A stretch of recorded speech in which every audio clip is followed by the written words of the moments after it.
Seltzer Kings podcasts. Is it time to reimagine your future? The right business skills may make a difference in your career. At Capella University, we offer a relevant education that's designed to focus on what you need to know in the business world. We'll teach professional skills to help you pursue your goals, like business management, strategic planning, and effective communication. And you can apply these skills right away. A different future is closer than you think with Capella University. Learn more at capella.edu. Xander, I know this is hard for you to hear, but it's what I have to do. Hard for me to hear? Buffy, you want to kill Anya. I don't want to. Then don't. This isn't new ground for us. When our friends go all crazy and start killing people, we help them. Sitting right here. I'm sorry, but it's true. It's different. Because you don't care about her the same way I do. Buffy, I still love her. I know. And that's why you can't see this for what it really is. Willow was different. She's a human. Anya's a demon. And you're the Slayer. I see now how it's all very simple. It is never simple. No, of course not. You know, if there's a mass-murdering demon that you're, say, boning, then it's all gray area. Spike was harmless. He was helping. He had no choice. And Anya did. She chose to become a demon. Twice. You have no idea what she's going through. I don't care what she's going through. Oh, of course not. You think we haven't all seen this before? The part where you just cut us all out? Just step away from everything human and act like you're the law? If you knew what I felt... I killed Angel.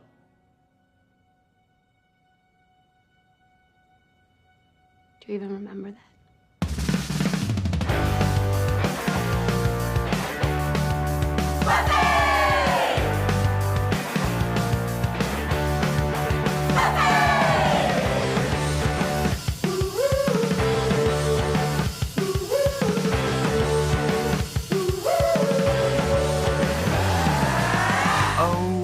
My goodness, everybody.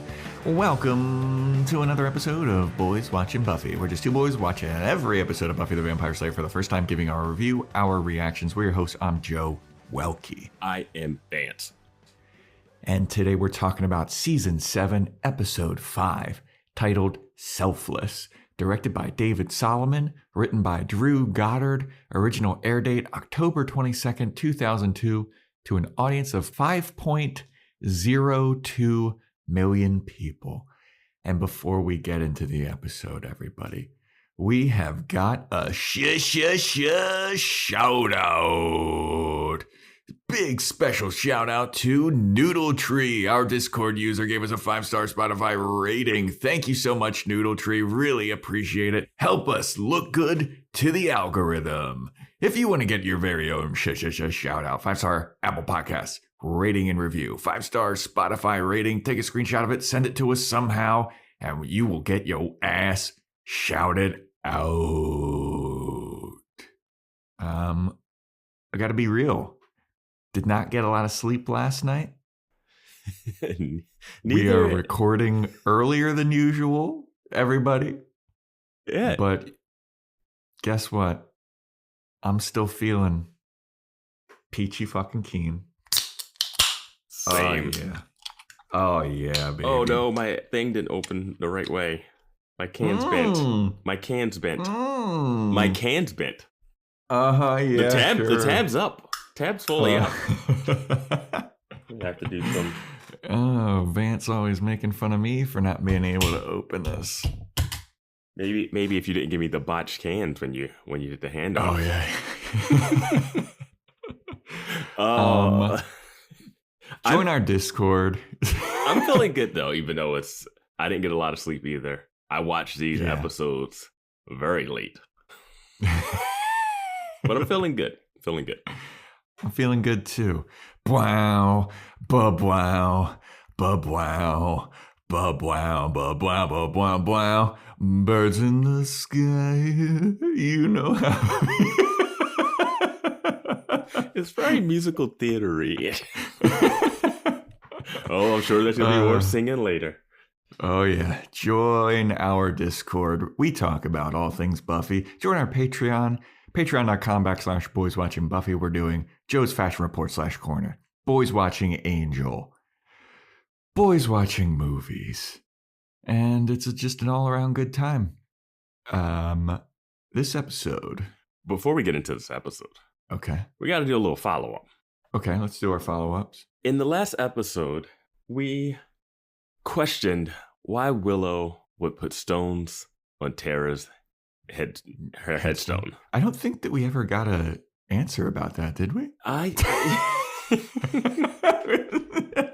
We got a lot of feedback on that, and a lot of, that's our blind spot. We didn't know. Yeah. This is a Jewish practice where they put stones on the headstone when they visit someone at the grave, and we completely. I don't know how. Never knew that. Never knew that. I've never seen it in media actually, or never paid attention to it. So yeah, and then probably I think in that moment I also forgot she was Jewish.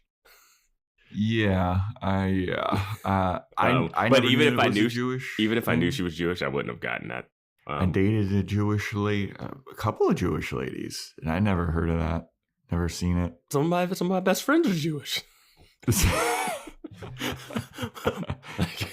I dated this one girl in college that was like, her family was like pretty like into Judaism.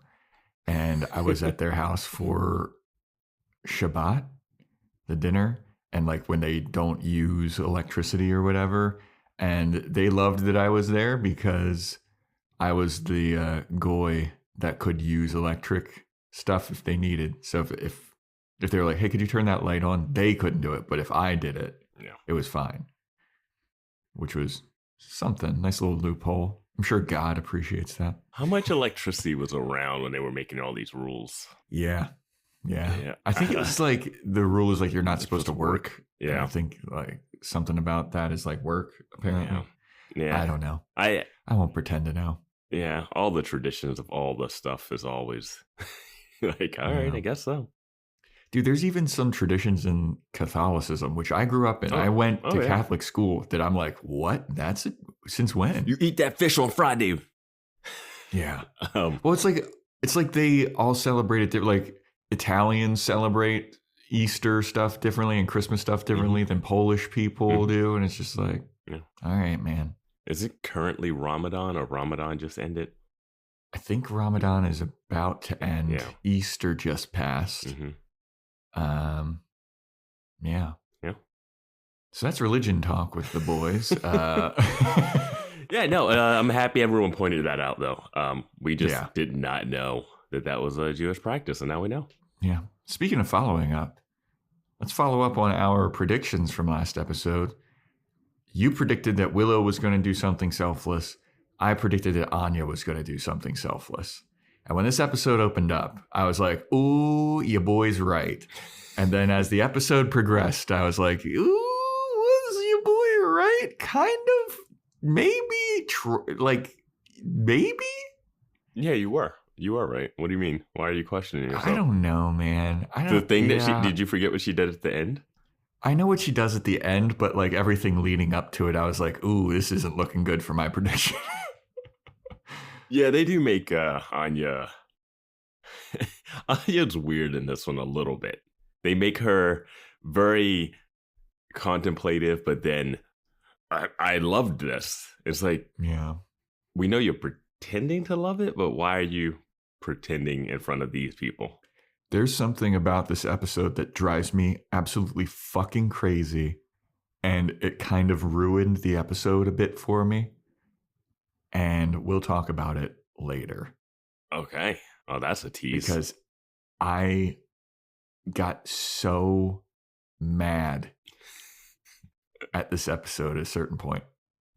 I think I know what you might be talking about. We'll find out. Yeah, I was a little like, this episode's good, interesting. I have my nitpick questions about vengeance demons. But I haven't. Again, we're recording early. I haven't put a lot of extra thought into this. So the thoughts will come as we talk about it. Yep. Well, all right, let's get into the episode. It starts off hot with a Anya and Olaf, the troll recap. Our boy's back. Yeah. And Anya is explaining to Willow, who had just got back in town, what happened over the summer while she was gone. Recap. Anya doing a lot of vengeance recap, but not really enjoying it. And Anya's not doing well as a vengeance demon. According to Hal Frick, she's got a reputation as a softie now. So, the episode opens up with Dawn and Willow folding clothes, and Dawn's giving Willow advice. Hey, you just got to act like everybody else. Dress like everybody else. Talk like everybody else. Just make sure that whatever you do, you act like everybody else. And Willow's like, I know, it's not my first time being in college. I'm going back. And I was like, oh boy, Willow's back in college. It was interesting that Dawn was giving her advice about college, which she's never been to. Yeah. Is this Joyce's room? Are they back in Joyce's room? I'll be real with you. I can't tell whose room anyone is anymore. Yeah. I was very confused with that. Yeah. Like there's a scene later on where Willow's like in someone's room, and I was like, I don't know whose room this is. They changed how they look in the layout and who stays in what room. Yeah. It's all confusing. But so yeah, Willow's getting ready to go back to college. Buffy and Xander walked in, and they talk about Buffy kind of asks if Xander has talked to Anya and what's the status with Xander and Anya. And Xander's like, oh, we're kind of done. We're not going to be in a relationship anymore. But Xander's happy to be single because he's happy, but he's still kind of worried about Anya because the last time he saw her, she wasn't doing too hot. It seemed like she was in a pickle. And when they asked her to reverse that worm spell, it's like she kind of got in trouble, and it wasn't like the most pleasant of meeting it. And then Buffy is like, oh yeah, I mean, she is a vengeance demon again. And Xander's like, oh, I'm not too worried about her being a vengeance demon. And I was like, what? Why? Yeah. I think because he got through to her that one time with the worm, but she still is a vengeance demon. Yeah, like she just caused a bunch of problems through the entire, like that episode, we were like, this city is damaged because of her. The city is wrecked. I do have a question about the collateral damage of vengeance demons. Yeah. Yeah. Yeah. But Xander's not worried. He's happy to be single because he is an eligible bachelor with a good job and a positive attitude, and he's a good looking guy. And he's not worried about Anya being a vengeance demon because he thinks that she's coming around. Last time we talked, I think she's coming around. And the worm episode, he was really pissed off being single. Yeah. But now he's fine.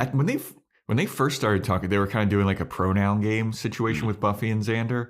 And I thought that Buffy was asking about Nancy, the lady that he saved. You know what? When they did the recaps, I thought they were going to show Nancy, but they didn't show her really. They just kind of talked about the worm stuff. And I was like, oh, she might not be back.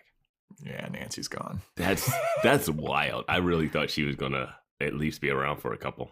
I thought so too. She was like too ingrained in the demon vampire business and Xander.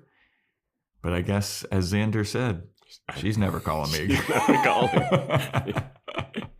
He knows ladies. So Xander goes, I think Anya's coming around.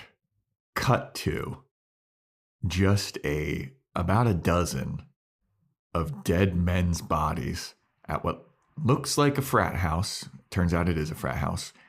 They're just all dead. Their chests are bleeding. There's a huge hole in their chest. And Anya's there, and she's covered in blood. And she's just looking kind of shell-shocked. And then she looks up and she says, what have I done? The gentlemen are back.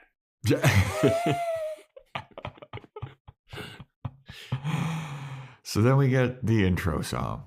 And then when we come back from the intro song, we have a nice little flashback to the year 880.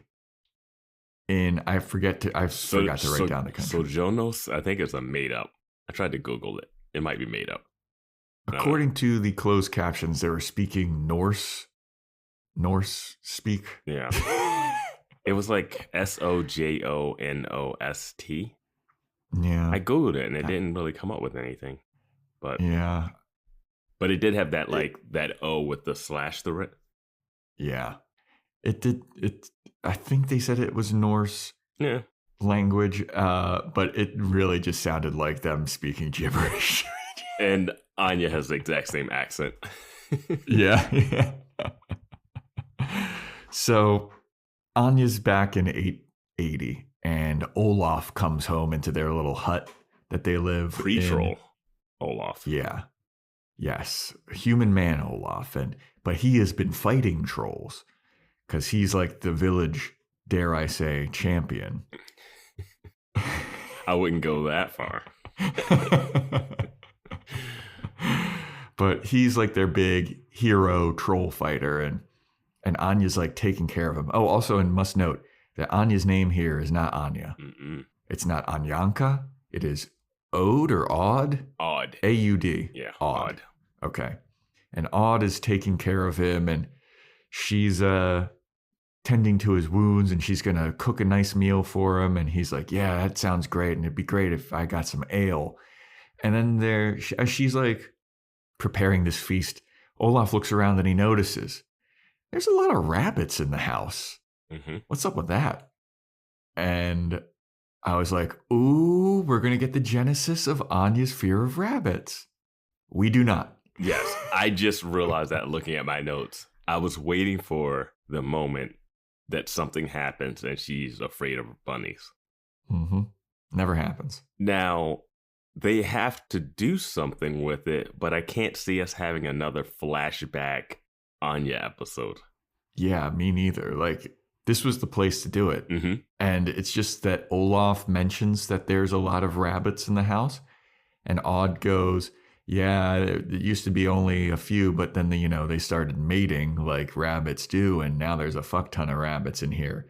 Then Olaf grabs her and he's like, oh, speaking of mating, let's do that. Yeah. And like, that's the end of the bunny talk. Yeah, because she's going to like sell the bunnies and, barter them in town. It's a good deal. But where does the fear of bunnies come from? Like that has to be, I don't know if that got cut out of this episode, but it has to be something. You don't set this up to not pay it off, and they don't pay it off. Yeah. I completely forgot about it watching the episode, but when I first saw him, I was like, I can't wait till she's seeing bunnies hop on some dead body or something that's going to freak her out. Yeah, it never comes to be. I was waiting for it the whole episode. I'm happy I forgot about it because it would have, yeah. But after Olaf kind of grabs on Odd to, make love, sweet, sweet rabbit love, she can smell on his breath that he's been to the bar. And she's like, did you go to the bar? And he's like, yeah, after I beat the troll, I went and had a little celebratory drink at the bar. And Anya doesn't like that he goes to the bar because there's some lady there that she suspects Olaf is cheating on her with. And he's like, no, I fucking would never cheat on you. She's got big, wide hips. Like, who would want that? You have nice, slender hips. I want that. I believe he says that the barmaid has the wide hips of a Baltic woman. Mm-hmm. And he's like, ugh. And then he looks at Anya odd and he goes, but you have the slender hips of a Baltic woman. Of a northern Baltic woman. Okay. A Baltic woman was from like this. A more northern region. But yeah, he basically reassures her. He's like, I'm not cheating on you. And she's like, okay, good. Because I love you so much. And I freaking don't know what I'd do without you. And you rule and you're the man. Cut back to present day. And Anya is washing blood from her hands in a sink. Doing a bad job of it, apparently. Very bad job of it. Incredibly poor, terrible job of it. Yeah. As we see later. But after we see Anya looking at herself in the mirror, what have I done type of shit. Mm-hmm. we go to the basement of the school, and Spike is there, and he's talking to Buffy. He's telling Buffy he's been seeing things and he doesn't know what to trust. He can't trust his eyes anymore because he's hallucinating all over the place. And Buffy's like, okay, well, I'll help you. And he goes, you know what? You know who used to see things? Drusilla used to see things too. She would look up at the ceiling, but she could see the stars and the moon. And I gotta tell you, Buffy, like, I don't feel good about what's going on. I feel like I'm in trouble. I feel like something bad's happening to me. And Buffy's like, I'll help you. And he's like, why? Why would you help me after what I did, after what I tried to do? And Buffy goes, because I know that you're different now. I know that you've changed. And he's like, no, I don't.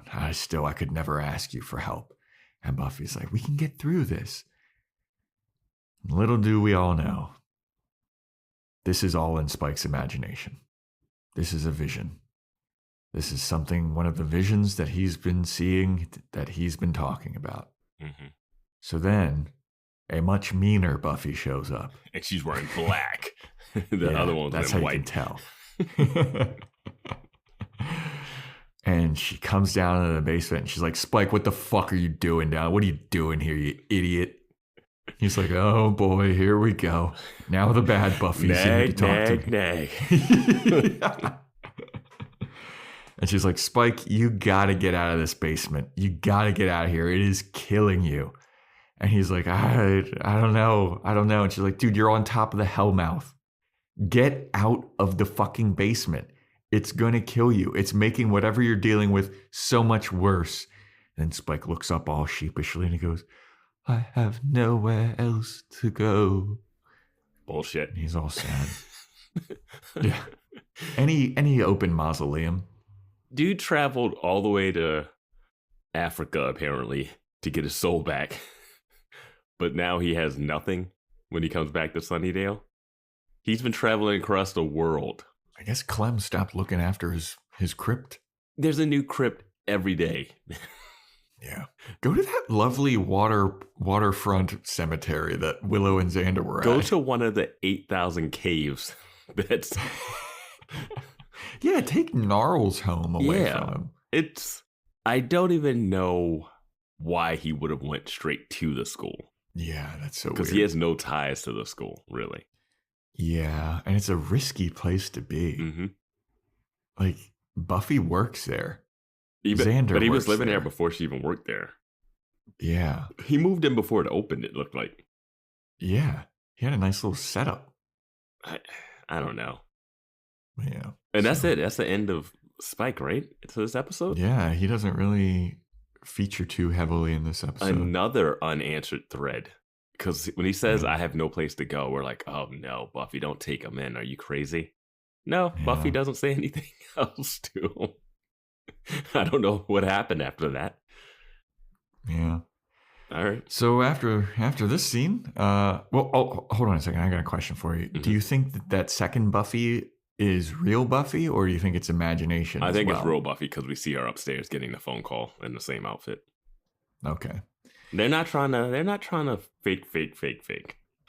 Okay. Yeah. So then we go to the college campus, and Willow's talking to her former professor, and she's like, "Hey, I'm coming back to school, but I promise I'll get caught up in no time. Don't worry about me. I'll be back in class, and I'm sorry that I had to drop last semester or whatever." And the teacher's like, "Girl, I don't give a fuck. Like, you're gonna be fine. You're like my best student. You're like my most alive student." You're my most alive student. Of course you can come back. Yeah, basically. Yeah. And then the professor's like, all right, cool. Well, I'll see you in class. See ya. And after the professor fucks off, Willow sees Anya stumbling out of the frat house. Walk of shame. Dude, it looks exactly like that. Yeah. She's covering up. It looks kind of also like she's a flasher because she's got like she got like some trench coat on. Yeah, a little like khaki trench coat, and she's covering herself up. Steal some of the guys' clothes. There's like a whole frat house full of clothes to steal. Yeah. Put on some jeans. You could just put on jeans and an oversized t-shirt and just walk out. Yeah. And so she's like legit stumbling out. Like she's wearing high heels, it looks like, and she's like having a hard time walking. It's a good thing that she can't teleport anymore. Right. That's a good thing they nerfed that for this purpose. So she's all covering herself up with this trench coat, and Willow sees her and she's like, Anya, hey, what's up, girl? And Anya's like, oh, hey. And she keeps looking back to the frat house all suspicious like. And I'm like, bro, nobody in this show is good at lying or keeping a secret at all. This frat house is like in the middle of campus too. Yeah. Yeah. Yeah. I don't know. And so Willow's like, Anya, what are you doing here? And Anya looks back at the frat house and she's like, oh, I have a new boyfriend and he lives there. And Willow's like, oh, that's great. I'm glad to see that you're moving on. And Anya's like, yeah, we just had a lot of sex. Yeah, a lot of sex going on in there. And Willow's like, oh, okay, cool. That's Anya. That's how Anya talks. So that's on brand, yeah. And so Willow's like, well, how long have you been seeing this guy? Like, what's new? I'm glad to see that you moved on and like you're not hung up on Xander too much anymore. And then Anya, does Willow think that their friendship is at this level where you can stop me and just start bantering and we're like, hey, Anya, hey, what's going on with your life? Like, the last conversation you guys had was not this friendly. It was more business transaction. Yeah. Oh. It did get a little sexy, though. It did get a little sexy. But Anya then like scratches the back of her head, and Willow sees that on her wrist there's just like a humongous goop of blood. Yeah. How do you miss that? I don't know. And Willow is suspicious. Her spidey sense is tingling now. She couldn't tell that Anya was lying and covering up and being fidgety. It was the blood that gave it away. Making zero eye contact, looking back at the frat house. The frat house is not that busy, apparently. Yeah. So Anya then is like, all right, well, cool. Good. Nice to see you. I gotta go. Goodbye. And then so she leaves, and then Willow's like, huh. Well, she had a bunch of blood on her wrist. She was just leaving the frat house. I should go to class.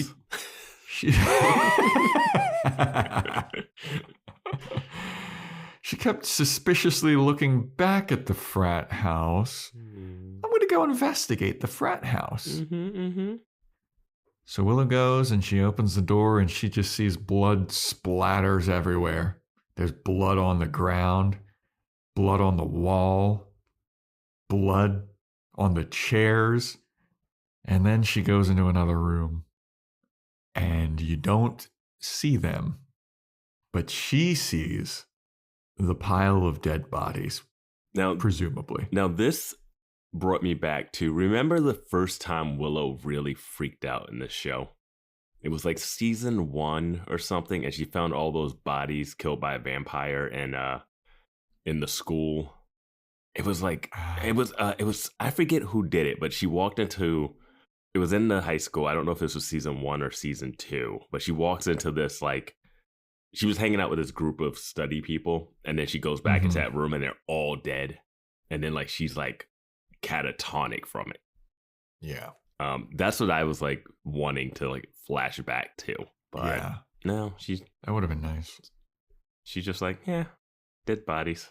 Well, they just like show her face and she's like looking at the dead bodies for a good like 3, 4, 5 seconds, but they don't show the dead bodies. And I was wondering why, because we'd already seen them. Like, I think show them. I think they just was like, I don't think they needed to show them. Like, yeah. I mean, we know what's in there. So Willow backs out of the room, and she's like very shocked, and she can hear a woman whispering, "I take it back. I take it back. I take it back." She's just saying, "I take it back," over and over and over. And then Willow goes over to this closet where this woman is like just in the fetal position, freaked out. And Willow's like, what happened? What's going on? What do you take back? And then the girl explains that her boyfriend told her that there was going to be a party at the frat house. And all of the frat guy and girlfriends were going to be there. It was going to be this whole big party, and it was going to be a big fun time. But what actually happened was she went to the frat house, and all of the frat boys were there, and her boyfriend dumped her in front of everybody, and then they all started laughing at her. And Willow's like, oh my God, that's awful. But how does this play into what's going on over there? It's like, yeah, whatever. That's college stuff. No, what happened to these bodies? Yeah. And she said, well, after they did that, I said, I wish you could all feel what it's like to have your hearts ripped out. And then Willow goes, so what did that? And I was like, Willow. Willow, you just investigated when you came back to Sunnydale a flayed body, right? You did all the investigating. This one, you're just like, I don't get it. Blood on Anya. Somebody said, I wish. I don't know. I'm still holding out hope that it's not her. Yeah, I was like, dude, how fucking dense are you? And then so the girl, she goes, what did this? And then the girl goes, it was a spider. And I was like, wait, what? And then Willow goes, a spider? Well, where's the spider? And it's right behind her. Ooh. The girl says something so ominous. She's like, where'd it go? Like, Willow goes, where'd it go? The spider go? And then the girl's like, go? What do you mean? Mm-hmm. Like, yeah, it's still here. Why are you not freaking out? The door's open. You saw this thing rip like 12 hearts out. It's a giant spider crawling on the ceiling. And she's just like, go? What do you mean, where'd it go? Yeah. I wrote in my note here, and we just talked on it. I said, how does Willow not realize it was Anya? I think they're just having her say stuff so that we can get the spider set up. Yeah. My question, though, was Anya there when this girl wished? Because I could see this girl being like in her dorm. Yeah. You know, like Anya met up with her outside of the place. Because when Anya first shows up with Cordelia, she doesn't show up the moment that she caught Cordelia caught Willow and Xander kissing and making out, right? Yeah. She shows up later when she's pissed and she pretends to be a student, and then she tries to coerce her into saying it. In this version, it seems like this girl walked in, it was awful, and she said, I wish you guys could have your hearts ripped out, and then magically like it's a small nitpick of logistics of how this happened while the girl is like there. Yeah, and we also, like, even when Anya's talking to that one girl at the bar, she's just like having wings with that girl and was like trying to get her to say I wish. Like every other situation, it's Anya hanging out with the girl, pretending to be her friend and having a conversation trying to get him to say I wish. Yeah. Like this time it seems like the bad thing happened and Anya was immediately there, but there'd be no reason for her to be there. Yeah. She wouldn't have gone there because she's like, oh, your boyfriend's calling you over? All right. Unless this is like such a powerful vengeance force wish that it just manifested her there or something. I don't know. Yeah. We still don't get a lot of answers on exactly how the vengeance demon stuff works. But yeah, it is interesting that she summoned demons. Well, she turned one guy into a worm demon. Yeah. But for this, again, like we bring up Death Note, where you can't just like have their hearts rip out magically. She has to summon something that will do it. But once it does it, it doesn't go away. Yeah, I mean, and previously when we see Anya doing vengeance demon stuff, it's her doing it. Like the Wish universe, she made that happen. The worm, she made that happen. This time she has to get a spider. Like, why? Yeah. Yeah, I don't know. And then the next scene, it attacks Willow. Like, now that's not part of the vengeance thing. This thing would have killed the girl that made the wish, which is on brand considering the wish episode. Yeah, that is true. So these wishes don't even like help the person that does the wish. I think I brought up a while ago, like, I wonder if there's anyone that has made a wish with Anya that's like happy about it. Yeah. Like, oh, that is the outcome I wanted. Yeah, and I don't know if that's the angle of the vengeance demons. If it's a be careful what you wish for thing, because they don't treat it like that. They're not using wishes as a trick to punish the people that make the wish. They really want to punish the people that the wish is on, but their wishes backfire. Yeah, all the time. Yeah. Like almost every time we've seen it. I think every single time that we've seen it. Yeah. Even Halfrek's wish backfired because Dawn wasn't happy. Yeah. I mean, wow. I mean, they just took that so literally too. Like they just yeah. But Halfrek thinks she's helping Dawn. Is it just are they just idiots? Like, do they just does Halfrek just bring in like not smart people? Like they have vengeance, but they're not smart at how they do it? I mean, Anya is kind of dense. I mean, Willow would be the best of them. Yeah. Yeah, man. I mean, they're bad at granting their wishes because every single one backfires. But the Halfrek doesn't even seem like he wants that girl to die. He's just happy that all those guys are dead and stuff and that Anya's killing again. So he's not even... The backfire part seems random. It doesn't seem like that's the intent of the wishes. I don't think it is, but I think it's just... It happens and they don't really care. Magic has a price or something. What do they say? Yeah, one of these episodes, one of these series. Yeah. Magic always has a price. Yeah. Wesley Wyndham Price. Yeah.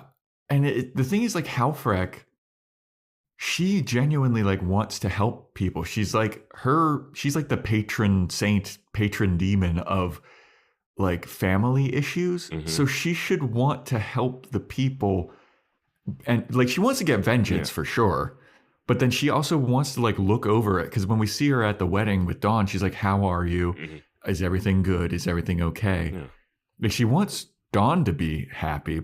So then when her spell backfires, she should be like upset about that. Yeah, same with Anya. She wants to help scorned women, but if Willow's not here, that spider's killing that woman.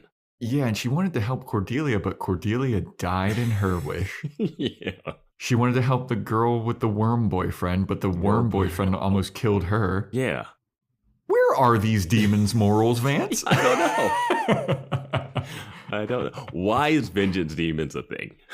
I don't know. But anyway.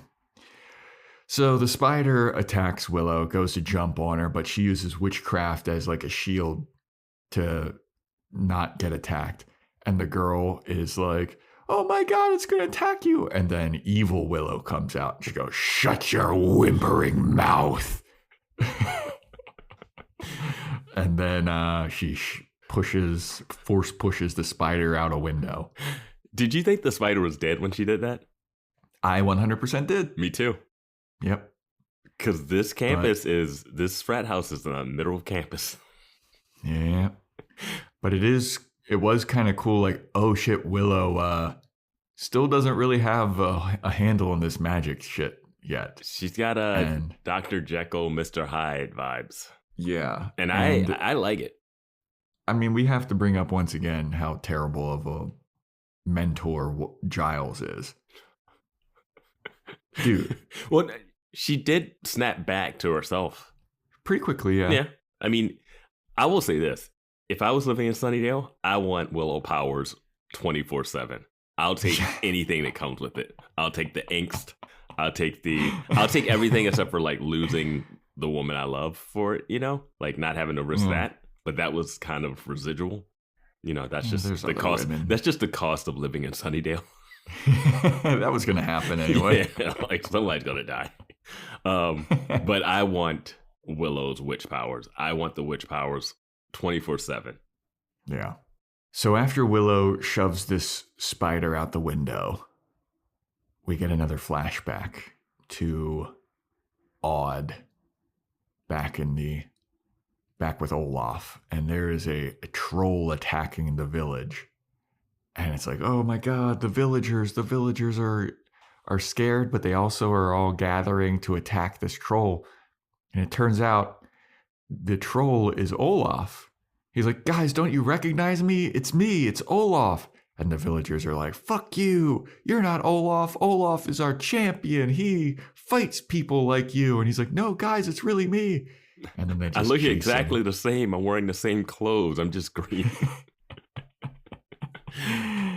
Yeah, and they're attacking him. They got their pitchforks and their little torches, and they're going to kill the beast. And they're chasing him around, and Anya is just standing there. Does it transition to color here? Yes, it does. Because it was like sepia. Mm-hmm. And then everybody starts talking English, too. Yeah. Because before, they weren't speaking English. Yeah. Yeah. Interesting little transition here. Yeah. So she's watching the villagers attack Olaf, and then D'Hoffryn appears. And D'Hoffryn's like, great work. Oh my God, this is super cool. She's not even freaked out at all. No, she's just like, she doesn't even pay him any attention at first. She's just staring straight. And he's like, wow, this is incredible. This is really powerful stuff that you did. She's like, thanks. He's like, how did you get him to turn into a troll like that? Did you use this something spell? And she goes, no, I used this spell. He goes, how did you make that happen? And she's like, I just did X, Y, and Z. I didn't write down all this. Yeah, no, I didn't. I wouldn't even expect you to. And he's like, well, that's very impressive. And I got to tell you something. Let me introduce myself. I am D'Hoffryn. And Anya's like, you're a demon. And he's like, did the little mini horns give it away? And he's like, I see great potential in you, and I would love you to work for me. And she's like, okay, what do I have to do? And he's like, you're going to go around the world and you're going to do vengeance. And she's like, fuck yeah. Yeah, let's do that. And he's like, all right, wow, you're really on board really quickly. You're going to specialize in a certain type of vengeance. She's like, yep, I'm going to specialize in venging women who were wronged by men. Because Olaf was cheating on me. I caught him with a wide-hipped bar maiden who he assured me I would never do anything with. Are there any other kind? Yeah. So he offers her the vengeance demon powers, and she accepts. It turns out that Anya's always been unlikable and direct, too. We always thought it was a case of her not being around people. Yeah. She's always been too literal, and the townspeople didn't like her, thought she was weird. Yeah. There's also a little moment at the end of the scene where he's starting to say something, and then she goes, they all deserve it. And he's like, that's where I was going with that. But yeah. D'Hoffryn's he's having a fun time with this character. Like, he's got good demon range. He's the type of demon I like in this show, you know? Yes. Yeah, there's a scene later on that I really enjoy with D'Hoffryn. Yeah, he's like fun and scary. And like he's a demon, but he's also not. Yeah, I don't know. It's just that humor / menace. He can flip a switch. Yes. So then we go over to Buffy, and Buffy's balancing a cup of pencils on her head. That's what those office jobs, man. And she gets a phone call, and it's Willow. And she's telling Buffy about the spider demon. And she tells Buffy about all the hearts that were ripped out. Buffy gets over a kid dying in school real easy. Oh, yeah. Well, I mean, it wasn't her fault. There was nothing she could have done. And this is what, a week? 2 days later? Who knows? Yeah, who knows? Time means nothing. Yeah. So Buffy's like, oh my God, I'll be right over. I'll investigate. I'll figure this all out. I'll go search for this spider. So then we go over to Halfrek celebrating with Anya. And Halfrek is like, dude, that was some good work. What was there, 10, 12 people in there? Like, the demon underworld is like selling or celebrating you. Like, you're a fucking legend. You're back, Anya. And Anya's looking, she does not feel good about it. I just have to bring up, the demon world is celebrating this. There is no police activity at the school. There is no real world. Nothing. Yeah. But Halfrek is looking at Anya, and because Anya's like got a 7-mile stare or whatever it's called. Is that the phrase? Do I get that right? No. Is it like 700-yard stare, 500-yard stare? What is that? 100-yard stare, I want to say. 100-yard stare. But maybe that's not right. I'm going to look it up. Yeah, let's look it up. Because Anya's definitely like 1,000-yard really stare.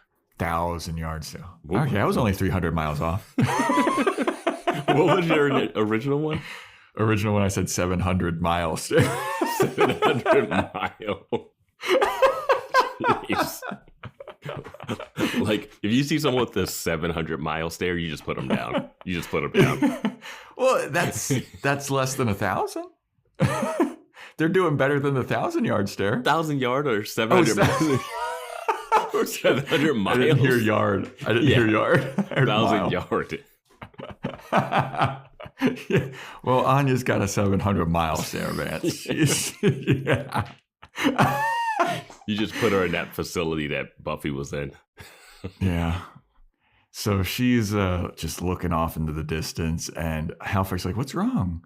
Is everything all good? And Anya's like, yeah, it's been a while since I've done something so epic, It's totally cool. I'm just feeling a little rusty. And Halfrek's like, don't worry about it, dude. Like, you're all good. Like, I'm sure that the Hoffman's happy, the demon world is happy. Like, you're killing it, dude. Like, you did a great job. And then Willow shows up.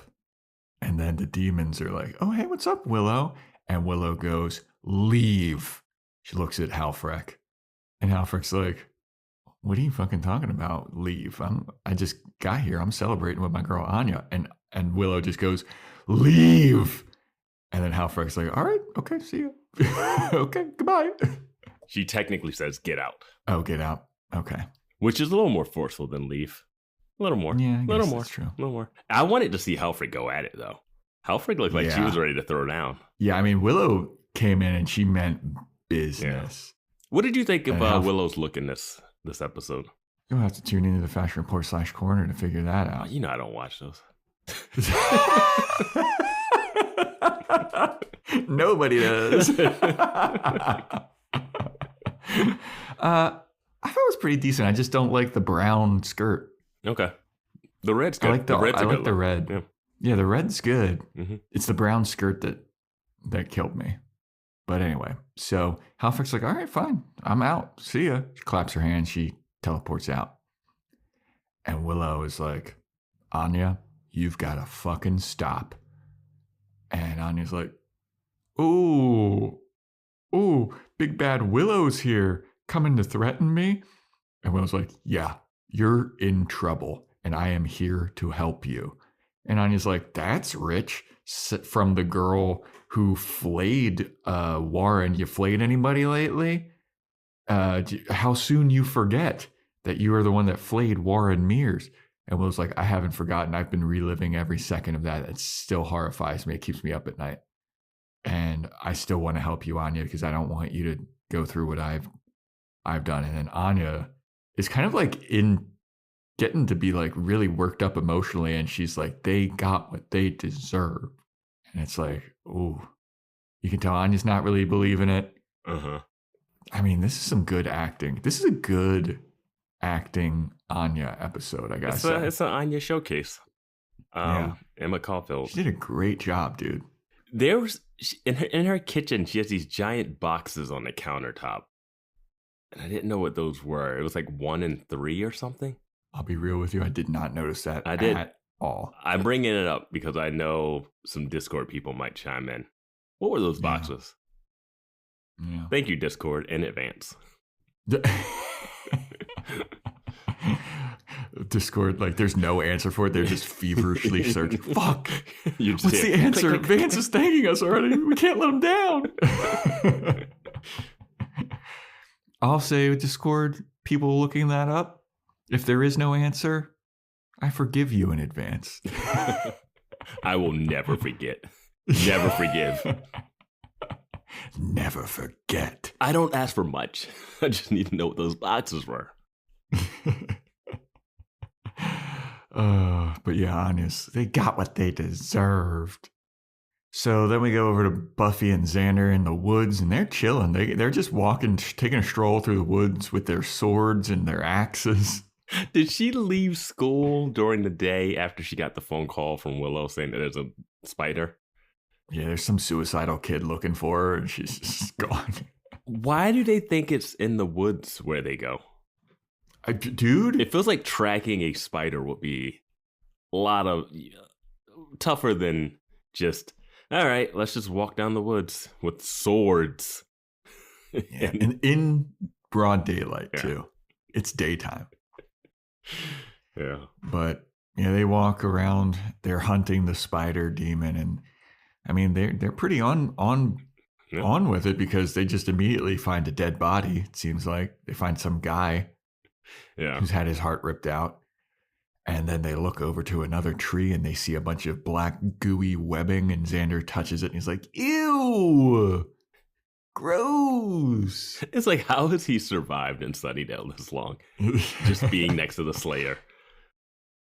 And then this is maybe one of my favorite little non-camera tricks ever. They hear something rustling around in the trees, and the camera just like looks up into the trees and all the branches, and it's like all intertwined, and the camera's just zipping around the tree. And it's like, it's up there, and you see absolutely nothing. Yeah. But they're like, man, we cannot show this spider again. We're way over budget. And so they're like, I can hear it moving around up there. And then the spider jumps down and it starts attacking Buffy. And it opens its mouth, and then it has a second mouth. It's got a little alien situation going on. I always forget what the aliens are called. Xenomorph. Little mouth-in-mouth situation. Just before it bites down on Buffy, she chucks it, she hurls it around, and it curls around for a half a second and then jumps up into the trees again. And then Xander gets up because he kind of got incapacitated somehow. And he's like, Buffy, we should go home. We got to regroup. We got to get some more weapons. We got to figure this out. We got to get more weapons. And Buffy's not really paying attention to him. She's just looking up in the trees, and she takes her axe and just throws it up into the air, and it hits the spider. The spider comes crashing down to the ground, and that is the end of the spider demon. I loved the up throw axe kill. Yeah. It was great. That was awesome. Slay of the week. Slay of the week, for sure. Yeah. Now, that was sick. I thought it was a little tense when it was on top of her. It looked like she wasn't going to get it off, and I was like, all right, here comes Xander with the save, and he doesn't. She somehow pushes it off, and she is damaged from this. Like, we see the wounds from this spider attack. Xander walked home with her all ripped up and bloody. Like, I feel like everybody on the street should be like, hey, you okay? Like, she gets both carrying weapons. Yeah, she got slashes across her back and her arm, and like, she is messed up from this spider attack. And Xander's got black goo all over his jacket because I think the spider webbed him at a certain point with symbiote web. Yeah, and I do love. He did have a great joke when they find the other dead body, which they don't care about at all. They don't care about who this dead body is. They just step over it. I don't even know if that's I don't even know if the end of this body changes anything. But she goes like, I think for the trail of the spider. He's like, or a copycat spider demon. And I was like, that's pretty funny. Well, I also was like, is this going to be the same spider demon? Because I feel like I heard Didn't somebody say like that these spiders reproduce really quickly or something? No. They didn't? I don't know why I thought that. I was like, oh, is there another spider? That's because you were still thinking about the rabbits. Yeah, potentially. No, it's just the one. I thought it was dead when she shot it out the window. So I was like, I thought Willow, so too. super witch powers, you didn't just crush it? Yeah. They didn't have to research this one. They didn't have to go like, what kills the spider? What does this? Nope. Just axe. Buffy's just stab and slash. That was a pretty badass kill, though. Yeah. Just like the lack of respect for Xander. Yeah.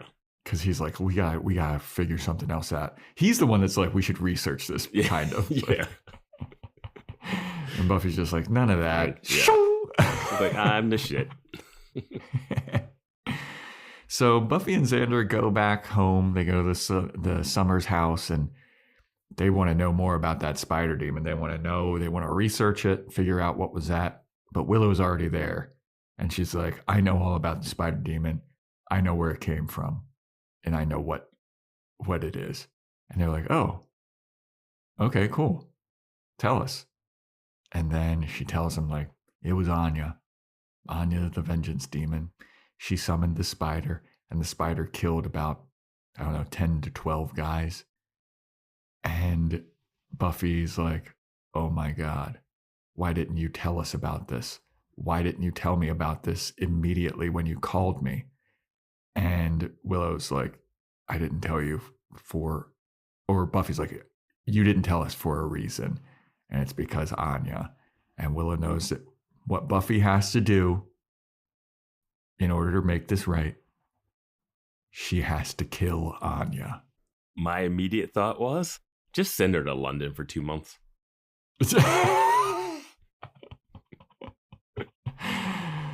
I'm going to get to my immediate thought after this little flashback situation. Because I got, we're getting around to where I got furious. When we get to the scene, I will track my emotions throughout the scene. And I thought the scene, okay. We'll do that, yeah. This episode is brought to you by Etsy. Oh. Hear that? Okay. Thank you. Etsy knows these aren't the sounds of holiday gifting. Well, not the ones you're hoping for. You want squeals of delight. Happy tears. How did you? And spontaneously written songs of joy. I am so happy. Oh yeah, oh yeah, oh yeah. Okay, the song needs a bit of work, but anyway, to get those reactions, make sure everyone on your list feels heard with handmade, handpicked, and designed gifts from small shops on Etsy. Gifts like personalized jewelry, custom artwork, cozy style items, vintage pieces, and home decor to celebrate all of your favorite people and their specific kind of special. For original gifts that say, I get you, Etsy has it. So, you want to be a marketer. It's easy. You just have to score a ton of leads and figure out a way to turn them all into customers. Plus, manage a dozen channels, write 1 million blogs, and launch 100 campaigns all at once. When that's done, simply make your socials go viral and bring in record profits. No sweat. Okay, fine. It's a lot of sweat. But with HubSpot's AI-powered marketing tools, launching benchmark-breaking campaigns is easier than ever. Get started at HubSpot.com/marketers. So then there's another flashback to Anya and Halfrek celebrating in this like really fucking fancy. They got pearls. There's a room full of dead people, and they're celebrating that they just reaped revenge on all these people. This is St. Petersburg, 1905, Bloody Sunday, the Romanovs, the massacre, the Russian Revolution. That's all this. Yep. Yeah. And a guy is running around who's on fire. Like, that was pretty fucking hilarious. But Anya then is like responsible for that revolution. And Halfrek is like, oh my God, dude, like, this is great. This is so fucking awesome. And Anya is like, yeah, this is a great idea. This is a good thing. It's going to free all these people, and it's going to usher in a new era of communism, which is excellent. Which is really interesting when she's such a capitalist, when she's in Sunnydale. Yeah. I thought that was a nice little, like, demon Anya is communist. Yeah. Capitalist Socialist, Anya. Yeah. I love it. But but they're happy to celebrate. And Halfrek is like, dude, this is legendary. Like, you're going to go down in the history books. Like, this is great. And Anya's like, yeah, fucking vengeance is what I do. Vengeance is what I am, bitch. That is accurate. I'm built different. What was I made for? Vengeance I'm made for. Nobody can fuck with me in vengeance, bitch. Hang my jersey up in the rafters. You were supposed to be the chosen one.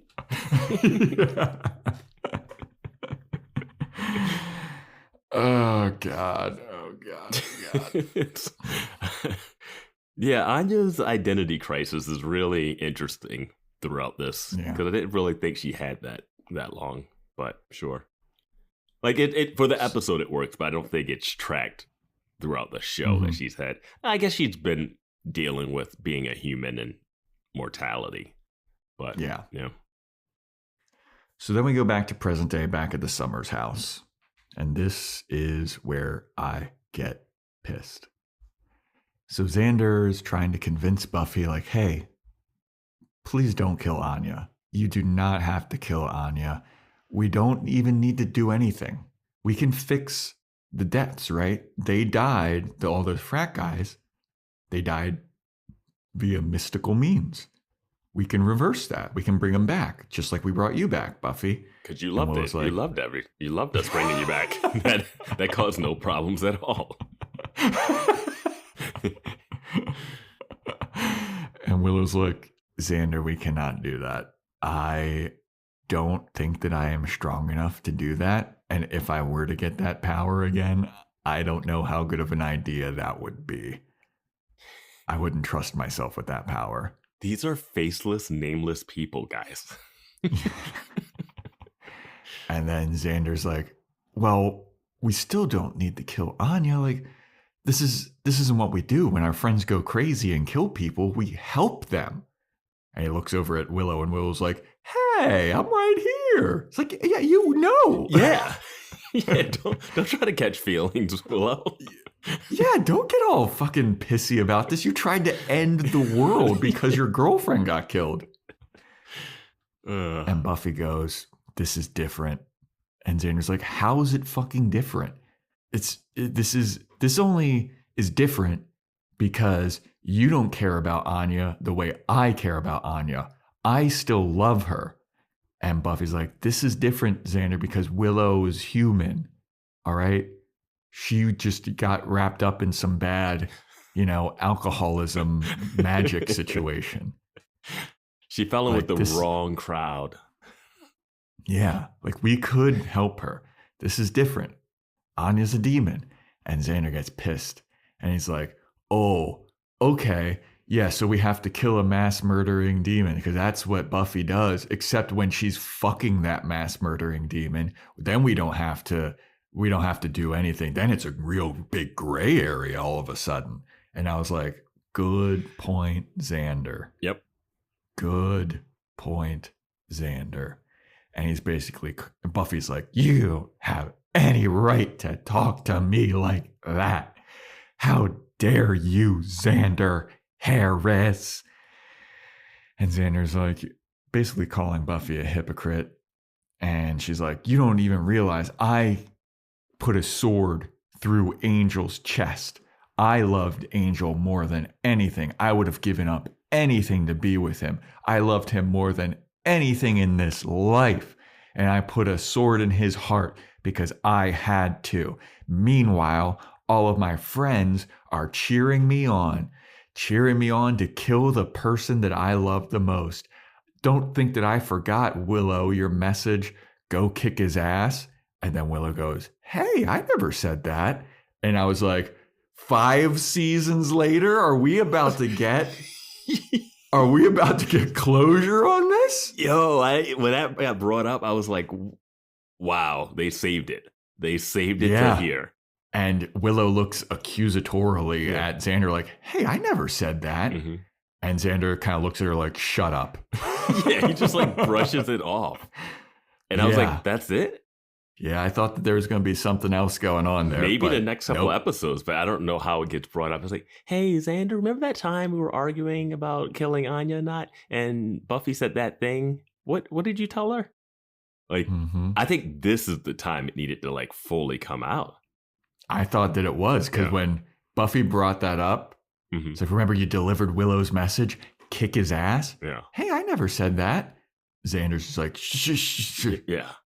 I was like, whoa, that's a bigger thing. Let's like dive into that, like transition the scene. This is huge. Dude, we've been waiting 5 seasons for just comeuppance. Yeah.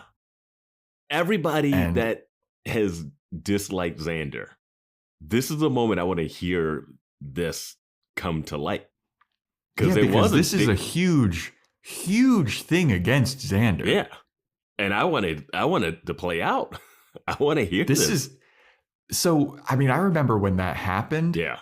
I was still of the camp of like, I don't get why people don't like Xander. I don't get why people don't like Xander. And then when he did that in season 2, I was like, oh, okay, now I see it. Yeah. And then he never had any kind of repercussions for that. No. And I was like, I thought the show gave up on it. I thought the show was like, that doesn't really, we don't want to deal with that. Yeah. And I feel like they brought it up maybe in like season 4 or something. Well, maybe. It did get brought up, but it was another like throwaway thing. Well, it feels like it was one of those things where we thought she was going to kill him and not know that he had turned. But then she admits that she knew that he turned back, but she still had to do it. So I thought that would have just made it be like, all right, I guess it doesn't matter that much. Yeah. But it's still I think she goes into that just different, you know? Like he literally put his own feelings in his way where he's like, you know what? I want her to kill this because I still have kind of feelings for her. I don't like this guy being around. I'm not even going to tell her that there's a chance. Let's go and finish this. So, I mean, that's a dick move. But the show decided to be like, no, that's fine. It's cool. And now they're brushing this off here. And I was like, let's dive into it. Yeah, I feel like they need to. Like that was a cool. I thought it was a great way to bring it up here, and I was like, oh, great! This isn't like an awkward way. This is like a natural way for it to seamlessly tie in to the argument that they're having. Yes. Now, and it would have been great. Yeah. Now, I know there's more to the scene, but I will say that when Xander was making an argument against Spike, I was like, all right, good job. Then when she brought up Angel, I was like, point Buffy. Because I was like, oh, yeah, you did do that. And then just a weird tone setter. Willow says, that all worked out okay. So, like, killing Angel. Like, it's such a... Yeah, that was a little oddly placed there. Yeah, I was like, this is a serious scene. Like, keep your comments down, Willow. Yeah. Yeah. So after that, Buffy's like, look, I have to draw a line at some point. And I'm going to, and you don't understand what it's like being the Slayer. None of you can ever understand what I have to do. I have to draw a line. And it's always up to me. Like, it's always me. I'm always alone in this. Like, as much as you guys want to be, you know, my sidekicks and everything, like, ultimately, I am the law. Human rules don't apply. I am justice. I am the law, Judge Red. Yeah. And Xander goes, no, there has to be another way. And this is where I wrote in my notes, in all caps, what about the amulet? What about the amulet? How did she become a human in the first place? They broke her amulet. Why? But they don't know that. Giles knows that. Why did no one ever ask her how she became human? She's been around for years. Yeah, I don't know what Xander and her talked about. The amulet is a weird thing because I keep forgetting about the amulet. Is she wearing the amulet still? It's because the show keeps forgetting about it. Like, especially here when Xander's like, there has to be another way. That was the first thing that went to my mind. Now, my biggest issue isn't that. My biggest issue is you knew she was a vengeance demon. You knew you might have to deal with something, right? Yeah. Why haven't you guys thought about, like, when the worm thing happened, right? Yeah. Why was that like, okay, she changed it back. That's cool. Why didn't you guys say, hey, we need to talk about this thing right now because the city has been ripped apart. I'm swinging from buildings like Spider-Man saving women because of this. Like, we brought that up too. Yeah. On the podcast where it's like, dude, how come they just don't kill Anya? And then you said something like, well, if you fucked one of the demons, then you're exempt. During this scene, Xander also tells Buffy, like, you're willing to kill one? You want to kill one of your best friends? And I was like, let's yeah. Friends, but best I don't friends? think we've ever seen Buffy and Anya hang out alone ever. They've hung out a couple times and it's always been awkward. It's never been comfortable. They're not best friends. Like, when he said that, I was like, you lost. Minus a point. A little bit. Minus a point for Xander. But yeah, I was like, why did they not deal with, like, she's been a vengeance demon since the beginning of this. Like, they've known for a while she's been a vengeance demon since last season. So yeah, I mean, that is a question that I definitely had. Like, how are you gonna just let her go around doing vengeance? They didn't even shit? try to kill Halfrick after they got locked in. Yeah, no, she was at the wedding like the next week. Yeah. So I don't know. It's like, oh, when is it too much? It was like, oh, she killed this frat house full of people. That's enough. She's been killing people in Brazil. She's been doing all kinds of shit that you don't know about. But Willow doesn't have to see those. Willow saw something that she didn't like, and a spider attacked me. Now it's too much. The worm wasn't too much. The worm. Yeah, I feel like the worm was too much. The worm was too much. So I don't know. It's just, I wish they would have had a talk about, like, how can we reverse this? Because it's reversible too. Yeah. It's not like being a vampire. Like, being a vampire seems like the most irreversible thing you could possibly be. Yeah. But you could be a black-eyed witch and just get some therapy and be fine. And vengeance demons go from human to vengeance demon to human to vengeance demon so often that it'd be like, I think killing her is just like way too, like, Buffy wasn't even willing to say, let's have a conversation to see if I can convince her. Yeah. And Xander was right. They have convinced her to turn the worm back. Yeah. So she did go far again, and she is a vengeance demon, but, like, there has to be a middle ground that they don't even, like, explore. And that's the amulet. They need to break her amulet because they made such a big deal about Halfrek. That's how Buffy figured out that Halfrek was a vengeance demon, because she was like, was she wearing an amulet? Yeah. Like, so they know about the amulets. Yeah, I wasn't even thinking about the amulet, but yeah, it's one thing for if they would have said, hey, the amulet. And they're like, she's a super vengeance demon. She doesn't wear an amulet anymore. And you'll be like, that's bullshit, but fine. Yeah. Like, they don't bring it up at all. Like, when Xander said there has to be another way, I was like, how's no one brought that up? Or that's how this episode is going to resolve itself. Well, how the episode resolves itself would make a lot more sense if the amulet was brought up, because it makes Buffy seem super dumb and super cocky the way she approaches this. Yeah. But so Xander starts screaming and he's like, there's got to be another way. And Buffy goes, well, if you can think of another way, let me know. Until then, I'm going to fucking do what I do. Do you want to heal up from the spider wounds, or you're going out right now? Okay. Yeah. So Xander grabs his coat and he leaves. And it was so funny because Buffy's like, if you can find another way, I'd love to hear it. And then Xander leaves. He's like, I'll find another way. And Buffy's like, I'm not going to wait around for that dumb dipshit. She goes over to her weapons chest that Xander built her. Yes. Grabs a giant axe. Or a sword. No, she grabs a big sword. Just going to walk down the street because she's not driving anywhere. It's also still daytime. And she starts walking out. I just want to, like, sit back and just watch Sunnydale from like a one of those crow's nest. Just like look and see, like, is that a woman walking down the street with a sword? Oh, and there's a demon like in the trees following her. Is that a horny vampire spying on her? like it just seems like so much fun if you could just be watching the events of Sunnydale. Vance, sounds like you want to join the Watchers. They don't actually watch anything in Sunnydale, though. Yeah. They have the one place with the Slayer. It's a hellmouth, a Slayer, vampires with chips and souls. Nothing. Not a Watcher in sight. Yeah. So Buffy's starting to walk out the door and she turns back to Willow and she's like, gives her the look of like, you gonna come? Or are you gonna be a bitch? And Willow looks at her and she goes, Buffy, you know I can't come. And Buffy's like, all right, bitch it is. And Buffy just leaves. Yeah, I didn't really get this moment as much. Like Willow had just been like fighting. I get it a little bit, but especially after what she does too. She's like, I can't. Yeah.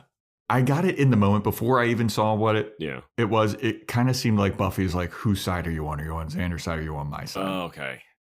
I thought Willow was already on Buffy's side. Mm-hmm. I thought her saying she can't was more like, I can't go in because I'm going to have to use my magic and that might turn me again. That's what I was thinking of. I think a little bit of that was there too. But for me, for whatever reason, I was just like, this is a whose side are you on here? Okay, that makes sense. Yeah, it's like, hey, I still like Xander. He saved the world by talking me down. I have no right to kill his girlfriend. I'm the last person it's also like, that should be killing his ex-fiance. Yeah, she can't kill Xander's girlfriend because it's also like ex-fiance. She had her girlfriend killed. Like this is a very touchy dude. Don't date in Sunnydale. Yeah. Buffy had to kill her boyfriend. Buffy's about to kill Xander's ex-girlfriend. Ex-fiance. Yeah. Willow's girlfriend's dead. Willow's ex-boyfriend's a werewolf traveling the world. Buffy's other boyfriend, pseudo-boyfriend, tried to rape her. Yeah. Don't date. Yeah, just... Xander had a crush on the Inca mummy girl. How long has Buffy been single at this point? All summer. Oh, she had Riley. No, wait, what are you talking about? Like, I'm talking about we're way past the Riley. I'm just thinking about like I'm talking about she where hasn't she stopped. tried to kill. I'm just thinking like the last time Buffy's slaying makes her horny, and she's doing a lot of slaying. So yeah, I'm just saying like got she herself a fucking magic wand, baby. she like thanks for that massage, Willow. Yeah. That massager turned out to be way more useful than I thought initially. Yeah. But so yeah, Buffy's like, you coming with me, Willow? And Willow's like, can't do it. Buffy leaves. Willow runs up to some bedroom. I'm guessing it's her bedroom. I can't even pay. I was just like, oh, what kind of spell is she gonna do? Because it was one of those things where I was thinking, I can't go there because I don't want to use my magic. And then it was like, are they gone? Magic time. So she runs up, she grabs a bunch of little trinkets and she starts doing a spell. And she does a spell to summon Dahofrin. And Dahofrin's like, it is I, Dahofrin, Lord of all vengeance, demons from the fifth realm of... Oh, hello, Miss Rosenberg. So lovely to see you again. I like what you've done with your hair. He's like, dude, this guy rules. Yes, great. And he's like, wow, I thought that I'd be seeing you again. I gotta tell you, when you flayed that guy Warren, that was some big news down in the demon world. That was some pretty exquisite shit. And Willow's like, yeah, but I'm all done with that. I don't do that kind of shit anymore. And he's like, oh, really? Sure about that? You sure about that? Because I felt a little bit of the old Willow earlier today when you kicked that spider demon out of that house. And Willow's like, no. It's not what this is. It's a good reference, but he tried to recruit her after she did a spell on Oz, which was pre Black-Eyed Witch. Yeah. Yeah. Yeah. So he's connected. How did he get in charge? How did he get in charge of all the vengeance demons? Like, he's high up. Yeah, I don't know. He's high up. Yeah. But Willow's like, I don't want to talk about me. I want to talk about your girl, Anya. And then we cut to Anya, and Anya's back at the frat house, and she's like touching the blood. And she's like, no police tape, cops. No. No one has come. No one has come into this place all day. Yep. You know how frat houses are not busy ever? Yeah, no, they don't have. I lived in a frat house. Wasn't in a frat. Just lived in a frat house, everybody. I don't know if that makes it better or worse. I got kicked off campus because I didn't fill in a form in time. And my sister was in a sorority, and she knew that people lived in frat houses that weren't in the frat. And she like asked one of the frats that she knew if they had any room for me at the inn. And much like Mary the Virgin, I started living in a frat house. And having lived in a frat house, you know it's people coming and going at Constantly. all hours of the day. They have cooks, they have cleaning people, they have girlfriends, they have all kinds of people coming in and out. But this has been all day because it's nighttime now. Yes. So none of these kids have gone to class. None of these kids' other girlfriends have come over. None of their other friends have come over. Nothing. Nope. No, I mean, like, middle of campus, frat houses. Middle of campus. Yes.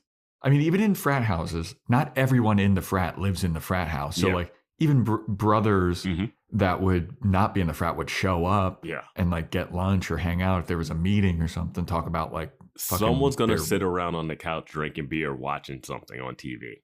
Yeah, Sports Center, top 10. Yeah. Their place is silent. There is nothing. Teachers are just walking by. Students are walking by. Nothing. Not even a family member coming by to visit. Nothing. So Anya's there, and she's touching the blood, and she's kind of looking around like, I can't believe I did this. Like, this feels so bad. And then Xander shows up. And Xander's like, Anya, look, I want to help you. I want to help. And Anya's like, oh, what's up with all of you fucking assholes? You're always wanting to help. Willow came over. She wanted to help me. Now you're here and you want to help me. Fucking you, Scoobies. You're something. And then Xander just goes, look, I'm sorry. I'm sorry what I put you through. I'm sorry about everything I did to you. And Anya goes, oh, cool. All better. Which I thought was hilarious. Like, it worked for Willow. It tugged Willow off a cliff. Stop Willow from destroying the world, but I guess he just needs to keep saying I love you to her. Hug her to the ground. Yeah. So Xander's like, no, dude, this is not a joke. I want to help you. I want to help you because Buffy's coming here right now, and she's coming to kill you. And Anya looks at him. She goes, oh, you mean like right now? Because she's standing right behind you. And then Xander turns around, and Buffy's there in her black leather jacket and her sword that's taller than she is. So she walked to a crime scene with a giant sword. Okay. Yeah. Yep. And then Xander looks back at Buffy, and he's like, Buffy, please don't do this. And Buffy just goes, get out of the way, Xander. And I was like, whoa. This is where I think Buffy has no tact in this situation. Remember when, they don't bring this up, but remember when Dawn was going to destroy the world, and Giles said, Dawn was? Yeah, and Giles said we might need to kill Dawn. When was Dawn going to destroy the world? When Glory was going to use her to open everything. Oh, right. Yeah. And I thought it was like Dawn turned to you. I was like, wait a minute. And then they threatened, and then she threatened to kill every one of the Scoobies if they even laid a hand on Dawn, a person that was just magically put into their mind recently, but she had memories of her. Yeah. But here, Buffy's full of shit. But here, Buffy's like, I can't even engage. I'm gonna kill her in front of you, Xander. Like, I'm not even gonna knock you out so you don't have to see it. You're gonna watch me kill her. Well, luckily she doesn't have to knock him out because before Buffy can be like, get out of the way, Xander, Anya's like, I'll get him out of the way. Anya punches Xander. She's like, I want this. Let's fucking go, Slayer. And Anya's putting the work on Buffy, and she's taunting Buffy. I don't think Buffy's necessarily wrong in wanting to kill Anya, but she is very Terminator-esque in the way that she's going about it. Look, I don't think that she's wrong for wanting to kill Anya either. We talked about this like previously, but she is a hypocrite. She made some points, but she definitely let some things slide. And she goes to Willie's bar, you know, like they let vampires run away all the time. It was like, oh, this is a step too far with all these people dead in this one school. But if she killed like some random people in a bar outside of town, they wouldn't have said anything. I know what the show's doing, and this is nitpicky, but it's like, when is the breaking point for this? And it's like Willow saw something and it made Willow upset and the spider attacked. She got a phone call. Like she didn't even see the frat house. Like if Buffy saw the frat, like she just was told that from Willow. And that was enough to be like, all right, decision made. Yeah. Yeah, I mean, we talked so many ad nauseum about how is Spike still alive. Yeah. They should have killed Spike long ago. A thing they didn't bring up when she was like, oh, Spike wasn't a problem. He was helping us. And I wanted Xander say, he was working with Adam and we all had to summon our powers together so that you could defeat Adam, who he was working with a chip in his head. Like, if there's not a moment to kill him then, what about when you found him with all the eggs? And Riley was about to kill him. Like, he had demon eggs. What about when he chained you up and was going to feed you to Drusilla? Yeah. This is all him with the chip. This is all him with the chip in his head. Yes. Like, this is, oh, dude. Yeah, so that is the thing. Such a hypocrite. Now, bullshit. when she brought up the Angel having to kill Angel, I was like, okay, that is a point on Buffy's side. But the Spike thing has lingered for way too long, and he's been way more dangerous. He's not more dangerous than Angelus was. And she let Angelus slide for a while. She absolutely let Angelus slide for forever. Yeah. Like, that was crazy. And she kept that a secret when he came back, too. Yeah. It's, yeah, it's, she's not wrong in wanting to kill Anya, but like I said, you don't kill a person that's been in the Scooby sleep-arounds. Yeah. Because Willow should have been killed. Yeah.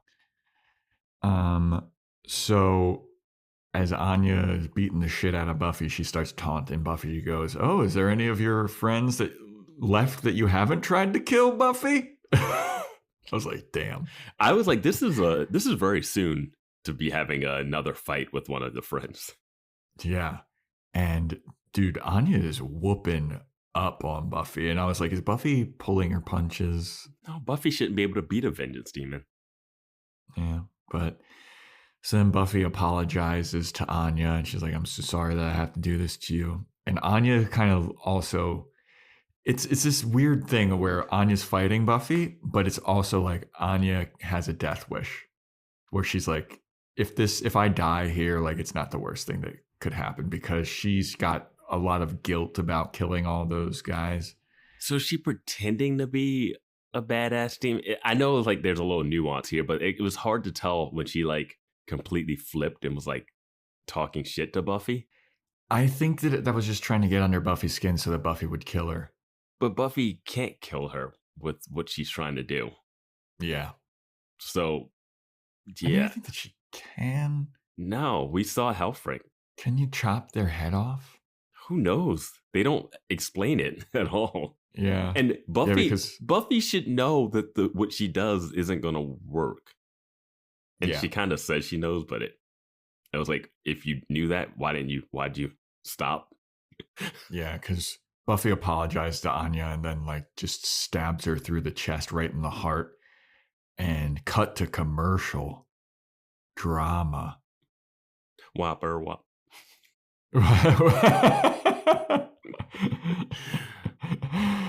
Then we come back from commercial and it's another flashback. And it's a flashback to the Once More with Feeling episode. And I was like, wow. Yeah. This is incredible. Yeah, I was like looking at this. I was like, blonde Anya. What? Okay. Dude, that blonde wig looked pretty rough. But it's Xander and Xander and Anya are at home and Xander's like talking to Anya about like what a weird day it was and what a hard day it was. And then he kind of falls asleep on a recliner. And then Anya breaks into a song about how much she loves Xander and how excited she is to be his missus and how awesome Xander is and how in love she is. And she's so excited to get married to him. And it's so fucking tragic, dude. It's funny too, though. Yeah, I mean, it's a great song again. Like, we said it on Once More with Feeling. Very underrated character on that episode is Anya. Yeah, like, she kills it. She's the unsung hero of that episode. Or is she the sung hero? She hates bunnies, and we're still not getting an answer why. Yeah. That's a little letdown from this episode. That's my biggest disappointment in this episode. I agree. Yeah. I'm with you 100% on that one. Yeah. But this is a cute little song about how excited she is to be Xander's missus. And it's like got some good wordplay, good song. I love the line, Mrs. Anya, lame ass made up maiden name. Yes. Yes. Because she like gave herself like 4 different names. It's like Anya, Taylor, Clemens, Jenkins. Did we talk Harris. about how she got the name Anyanka?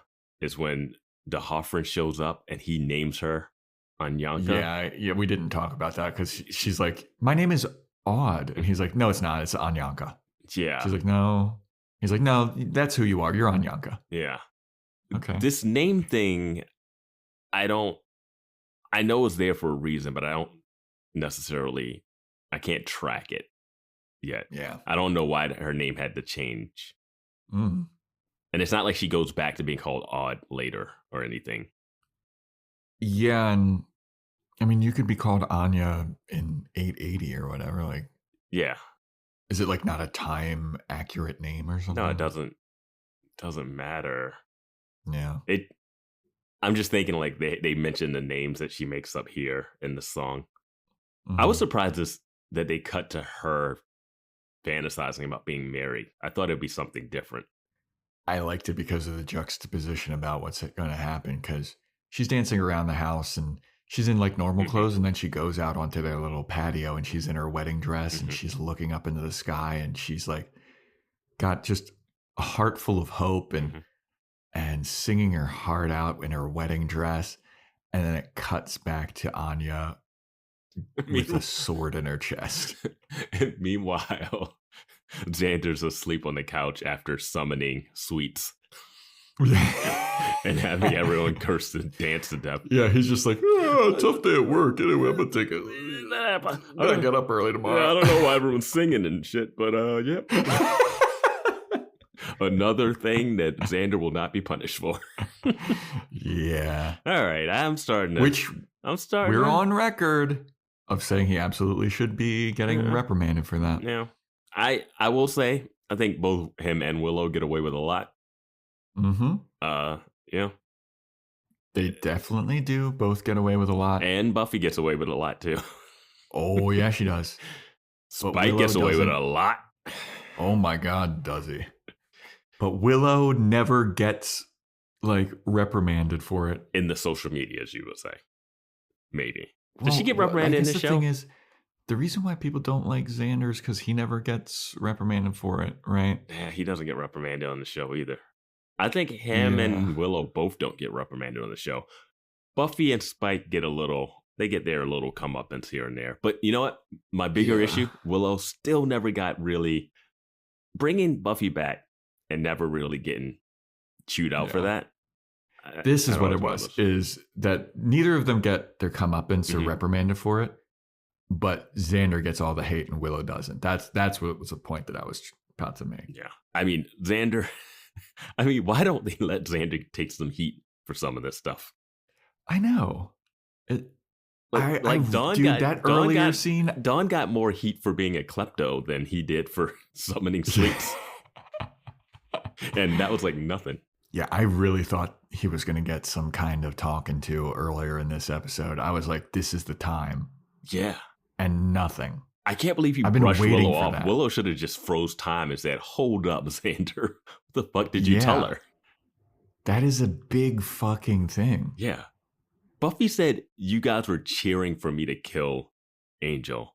Willow was in the school with the Orb of Thessalos, trying to get his soul back into a vampire that has threatened to kill them all. And she's hearing at that moment that Xander didn't give the message? Yeah, that's such a betrayal of trust, dude. I thought when she went upstairs, I thought she was going to do like a time spell and go back and like look at that moment. I really did. I was like, there's no way she's letting that go. Yeah. Yeah, man. But if she knew that, she would have destroyed the world. She wouldn't have listened to Xander's apology last season. Yeah, that's true. But why the fuck do I care about what you say? You love me? You lied to Buffy. Yeah. But anyway, Anya wakes up with a sword in her chest, and Buffy's looking at her, and Anya's like... She got a tear in her eye, too, doesn't it look like? Yeah. She's like, bro, you know it takes more than that to kill a vengeance demon, and just takes the sword out of her chest, starts swinging it around very, very unconvincingly. Well, we've seen her swing a bat. It's not her thing. Well, Buffy, she goes, you know it's hard. It's hard. It takes a lot more to kill a vengeance demon. And then Buffy goes, yeah, I know. Mm-hmm. So what was your plan? I thought maybe if she's stabbed her through the chest, and she's like pinned to a wall too. Mm-hmm. Like I was like, oh, they can just like have her stuck there and then they can talk and maybe figure out something. They could have talked to her at any point. They could have gone to the coffee shop and talked to her. She was not beyond talking to. Yeah, I thought it was kind of like a gnarl situation where Buffy stabbed his foot to the ground and it's like, okay, you're pinned here now. That was when she stabbed his foot to the ground. I was kind of just getting him started away. That was to get to the kill. Yeah. No, it's just like you just walked in to kill a vengeance demon with a sword, and we've seen how Frick gets stabbed with the sword, and it did nothing. Well, that's also kind of why I thought Buffy was like pulling her punches a little bit. But what was her plan to kill her? No, I'm saying I don't think Buffy was trying to kill her. Well, what was she trying to do? I don't know. That's what I mean. Like, she doesn't have a plan. Because Buffy's just like getting her ass kicked, and I just can't believe that a vengeance demon is that strong like that. I do. I watched, yeah. Oh, yeah, she kicked Spike across the bronze. Yeah, dude. Yeah, never mind. And they're like almost immortal, it seems. Yeah. Buffy's like, I'll do a sword. I know that didn't work for Helfric. Helfric took a sword to the chest easy in front of all of them. Yeah. Yeah, and it was a magical sword with a demon inside of it. Well, he was out of it at that point. He's the one that stabbed her, you know. Right? Wasn't he the one that stabbed her? Don't quite remember that, to be honest with you. Yeah, I don't think it was Buffy or anybody that stabbed Helfric. I don't know. I forget who stabbed her, but she got stabbed. Maybe Spike, maybe somebody stabbed her, and she was like, "This is nothing." She brushed it out. It didn't even hurt her like this one hurt Anya. Yeah. So Anya starts swinging the sword, and Buffy and Anya fight some more. And then now Buffy gets the upper hand. And Buffy kicks her to the ground. And Buffy takes the sword, and she's about to rain down bloody vengeance on Anya. She's about to stab her a second time. But before she can, Xander tackles Buffy. And Anya gets up and Buffy's pissed. She's like, why are you guys all saving me? Like, why are you saving me, Xander? Like, what the fuck are you doing? Like, get out of the way. Don't try and save me. And just as they're arguing about this, DeHoffrin shows up. And he looks around. And he's looking around the frat house. And he's like, oh, all right. Anyanka, this is some good vengeance you got. What is that? He peeks into the room with all the bodies. He goes, there's got to be like a dozen people in there. That's fucking awesome. That's old school Anyanka shit. I love it. And Buffy and Xander are looking at him like, what the fuck are you doing here? And he goes, well, the guy that went to their wedding. Yeah.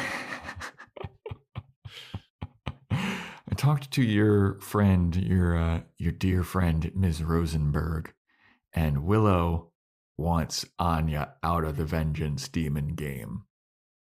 And he goes up to Anya and he goes, so Anya, what do you want to do? And Anya immediately is like, I want to take it back. I want to undo what I did. I want to undo all this. And Hoffman's like, wow, that was fast. That was really fast. Yeah, so we could have talked to her about it and probably figured out that she was remorseful. It's funny, in front of her demon friend, she didn't want to be remorseful. In front of the Hoffman, she's not like pretending to be a tough guy, but in front of Xander and Buffy, she's pretending to be a tough guy. That is, I think, where my disconnect was. Like, why did she feel like it doesn't seem like she doesn't have the antagonistic background with Buffy that Willow had, of like not wanting to be her number two. In this episode, Buffy also tells Xander, hey, thanks for sidekicking with me when they go through the woods. And he doesn't push back on being a sidekick or anything. He's like, yeah, that's fine. He fucking knows. I know he knows, but I'm saying other shows that we watch, there's some sidekick stuff that people don't like. And Willow doesn't like being a sidekick. You know? Yeah, Willow doesn't. That was the big thing that she, 5 years being the sidekick. Yeah. Now I'm going to show you what a Slayer's all about or whatever. So it's interesting because Anya, when Xander shows up, I could see her not wanting to show a little like sadness, not to show her vulnerability to Xander at that moment, even though we've already seen her do that when she reversed the worm. He's already gotten to her and apologized again and said, hey, you can't keep bringing up the wedding thing. Like, you have to move on. So we had that happen. But she stole Anya, so she's she's Vengeance Demon, fine. Buffy shows up and Buffy wants to kill her, and she's not like, and she like antagonizes her some more, knowing that it's not going to be easy for Buffy to kill her. Well, that's why I thought that she's like trying to tick Buffy off even more, because she's got a death wish. She like would rather be dead than live with having to do more vengeance like this. Yeah, but I think you could have pushed it past a slight subtlety of her being like, "Come on, Buffy, stop! Like, bring it! Like more antagonist." Because it seems like she's giving to Buffy and making Buffy mad, but she's not like doing that thing where there's like Faith did. Yeah, there's a thing that like Faith did in a different show that happened. I think that was an Angel, but like that. There's a way to do it where it's subtle but not so subtle. And I just didn't. And for her to see the Hoffman and immediately fold made it. I think that was like she was looking for a way out. Her way out with Buffy was if Buffy kills her. Once the Hoffman shows up, she's like, oh, this is my way out. Okay, I'll just do anything to get out of this. So when Xander shows up, she's just being defensive? I think she's being defensive and she like doesn't want Xander to see her like that. But he has like 2 episodes ago. You know, I don't know. It's just a little. It's not bad or wrong. It just. I don't know. It's something there for me that it's very. I see what you're saying. I think that she could have gone farther. Like, is that all you got, Buffy? Come on, it takes more than that to kill me. But it's like, I don't think Buffy knows how to kill you. Like, or she does, but she's not even going for the amulet. Like, I forgot about the amulet altogether. Dude, nobody remembers the amulet except for Joe Welke, apparently. Fucking, who wrote this? Drew Goddard didn't remember the amulet. The guy that doesn't understand how wishes work.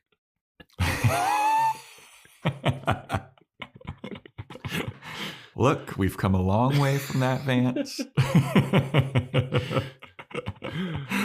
But yeah, here's what I think's going on. Like, Xander cares about her. Anya's got a death wish. She's like, just put me out of my misery. I don't want to have to keep doing this. I think Buffy's pulling her punches to begin with. And she's kind of hopeful that Xander can find another way, but she will do what she's got to do. I would believe her pulling her punches if she didn't show up 2 minutes after telling him to find a different way with the sword. Yeah, that was a little, Like, there's no like, I got to kill her. I'll think about it for a day. She's like, nope, this minute. Yeah. But Yeah, as soon as D'Hoffrun's like shows up, she's like, I want out. Mm-hmm. I don't want to be a vengeance demon anymore. I want you to undo what I did. I want all those guys back alive. And D'Hoffrun's like, well, all right, I can do that. But in order to undo that vengeance that you did, the fates require a sacrifice to balance the scales. The life and soul of a vengeance demon is required. And Anya's like, yeah, that's fine. Do what you have to do. And then Xander's like, no. And Anya's like, Xander, stop. Like, you can't help me. Like, I just want out. This is fucking awful. I don't want to be a vengeance demon anymore. I feel terrible. And Anya turns to D'Hoffrun. She's like, do what you got to do. I wish for you to undo what I did. And then D'Hoffrun goes, all right, let's do it. Claps his hands, and Halfrek shows up. And I was like, huh, okay. And then he sacrifices her, because that's the soul of the vengeance demon that he's going to sacrifice in order to bring all these frat guys back to life. And Anya's like, what the fuck? Why did you do that? Why did you kill Halfrek? That was my friend. That was one of your girls. And I was like, oh, is this like a pimp allegory here? I know. It got real, sex workery. Yeah, because he's like, I got hundreds of girls. I was like, damn, all right. Yeah, I was like, all right, there is no male vengeance demons from what we've seen. All right. That is true. But yeah, he's like, there's always more girls. I've already got a bunch of girls. Like, it's fine. It doesn't matter that she's fucking dead. And haven't I taught you anything, Anyanka?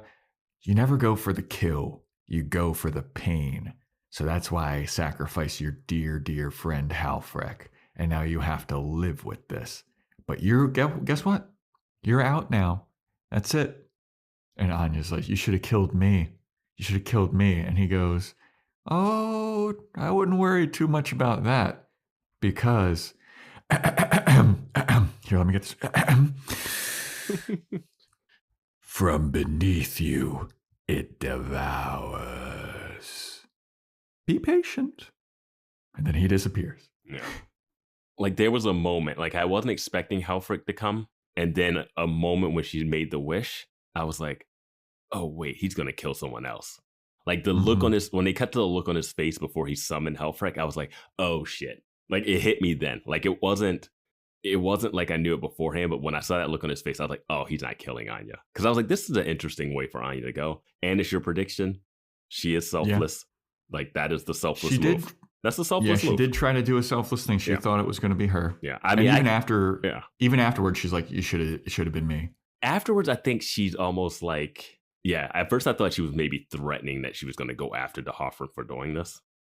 But yeah, she Coach wanted it to be her, but like, vengeance demon shit, that's good vengeance demon stuff. Killing Halfrek is that's gonna sting. She's known that girl for a long time. I mean, she'll never bring it. She might bring it up once in passing. It'll never come up again in real actual stuff, but it should sting. Like, Halfrek was. Here's the thing. I'm with you. It should sting. They should be happy they got rid of 2 vengeance demons. Buffy should be like, drinking champagne tonight. Right? 2 vengeance demons that have fucked with them. And we start hearing all those guys start rustling back to life in the other room. Yeah. And Buffy says she's going to go check on them. Like, what? What? We'll go poke them with my sword, see if they're alive. You're alive? All of you guys? You guys have any questions about what happened? You guys are covered in blood still? Were you guys in a mental hospital too when you died? She just puts her hands on her hips and be like, so guys, I don't know the full story, but don't break up with girls and embarrass them again. Yeah. My office hours are 10 to 4. There's a powerful witch that's going to this school now, so be on the lookout. So I'm with you in the fact that this should sting Anya. Because like they've been friends since. I like the twist of it too. I like the twist. I think it should sting Anya, but as an audience member, I don't really give too. We haven't seen Halfrek enough to like really. No. I mean, it doesn't care too much for the audience. It doesn't matter as much, but for her character, it should matter. Yeah. Also, because Halfrek is dead, I was able to like IMDb her, And I remembered the one thing I didn't go deep into her IMDb, but she is the stewardess in Meet the Parents. Oh, no way. And I was like, oh yeah, I remember that scene. And I can see their face. I'm like, oh yeah, all right, yeah. Classic movie. Mm-hmm. Classic. I wonder, is that one of the ones that you could go back and watch and it not be problematic? I have nipples. Can you milk me, Greg? Or whatever that line is. Yeah. But yeah, so from beneath you it devours. Be patient. Then DeHoffrin leaves. And Anya looks at Buffy and Xander. Everyone's in shock. Buffy's going to go check on the frat boys, and she tells Xander, like, hey, go after Anya. Go check on her. Yeah, go do the thing that you came here to do, but then I interrupted by coming in with the sword. Now I want you to have time to talk to her. Yeah. So Xander goes, he chases after Anya, and Xander's like, Anya, you shouldn't be alone right now. Obviously, you're going through some shit. And Anya is like, dude, I really shouldn't be alone, but I gotta tell you something. I kind of should be, because my whole life I've just clung to whatever has come along.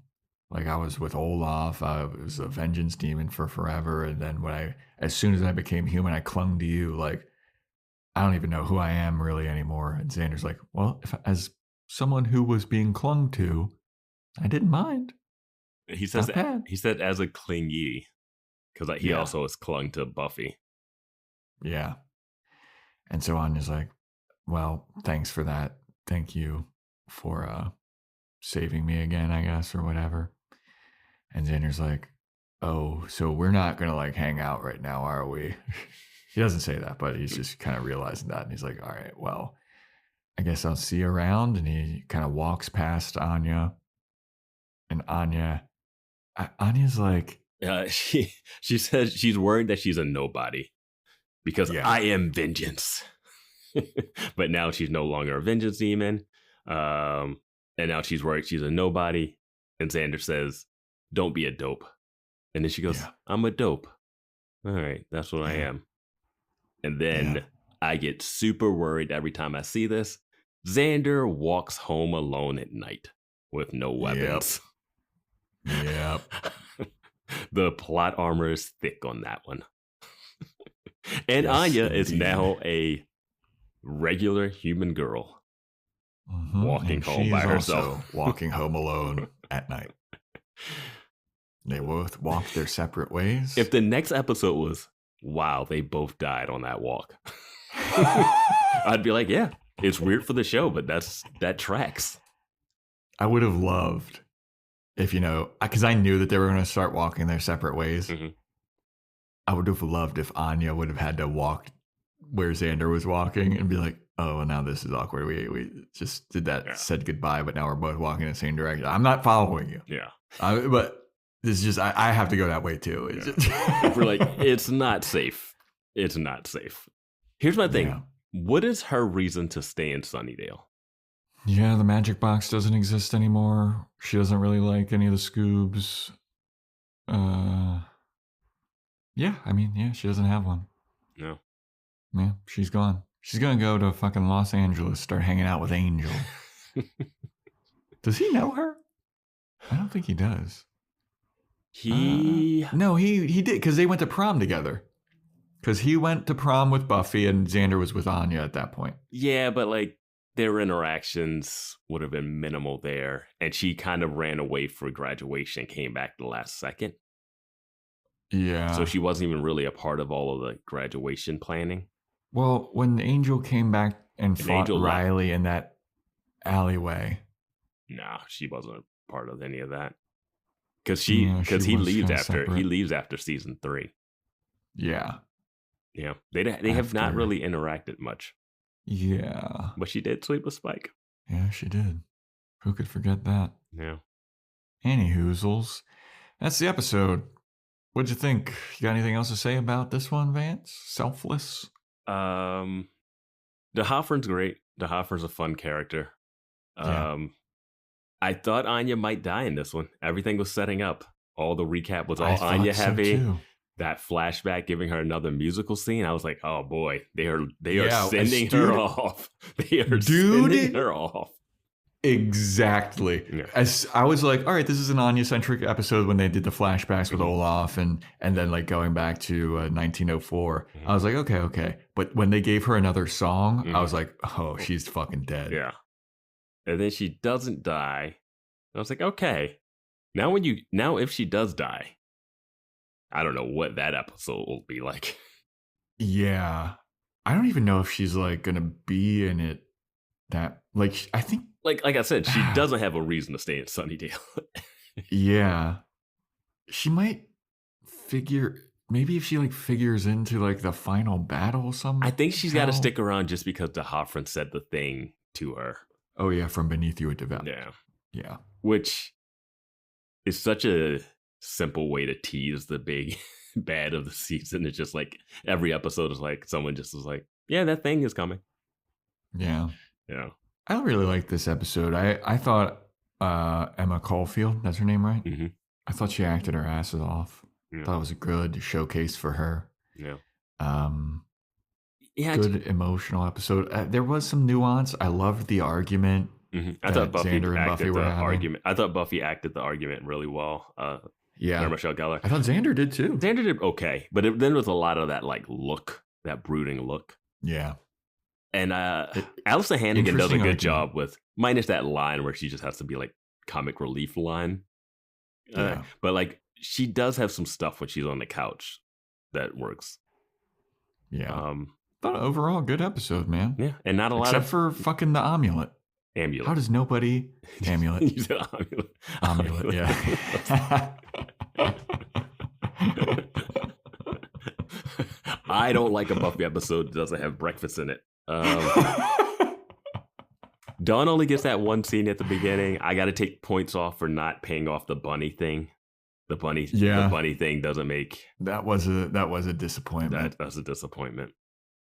Spike stuff, not a lot of Spike stuff. Yeah, that Spike scene was. But I mean that's fine. It felt like Dawn and Spike were just in it because they're contracted. We got to get them in this episode. But like Dawn's scene is useless. Absolutely, it is. Absolutely, it is. Here's how to act when you go back to college. What are you talking about, Dawn? All right. Next episode is titled Him. H-I-M. Who is? I'm gonna say Him is gonna be a new character. It's not. It's not gonna be like Spike or Xander. I'm gonna guess this is a Angel crossover.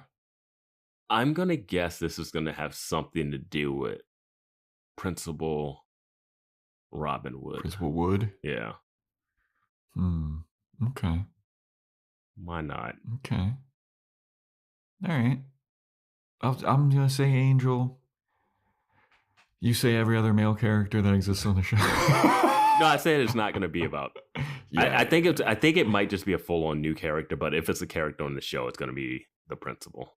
Well, all right, everybody. That is our predictions for Him. This has been our episode on Selfless. Thanks for listening. Please sign up for our Patreon, where we do Joe's Fashion Report /Corner, Boys Watching Angel, Boys Watching Movies.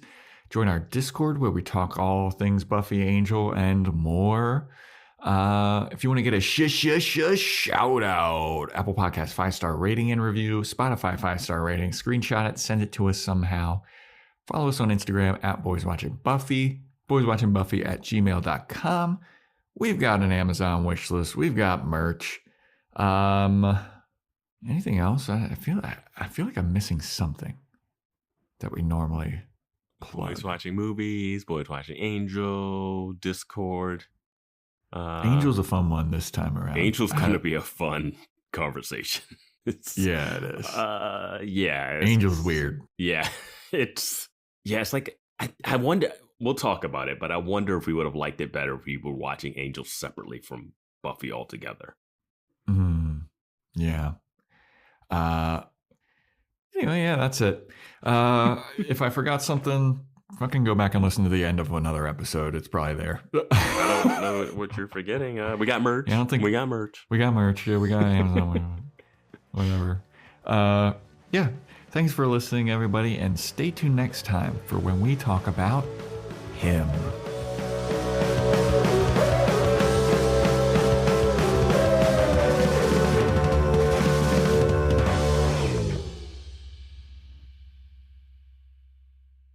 Breathtaking. It's like somebody slaughtered an Abercrombie and Fitch catalog. Seltzer Kings Podcasts.